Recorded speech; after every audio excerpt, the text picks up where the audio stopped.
నన్ను నా కుటుంబాన్ని ఎవరో చంపాలని చూస్తున్నారు సార్. మమ్మల్ని కాపాడండి.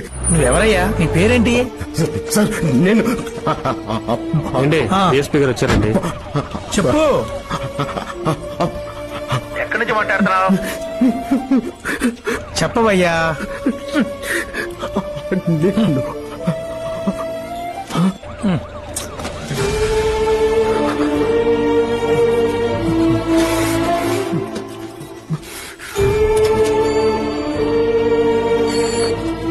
హలో, నేను అప్పనని. మమ్మల్ని ఎవరో చంపాలని చూస్తున్నారా? ఏమంటావన్నా? ఇప్పుడు ఎక్కడున్నావు? నేను అన్నా ఎక్కడున్నావో చెప్పన్నా. కొండకి తూర్పు రోడ్ లో ఉన్నాను. 4వ నంబర్ మైల్ రాయి దగ్గర టెలిఫోన్ బూత్ దగ్గర ఉన్నాను.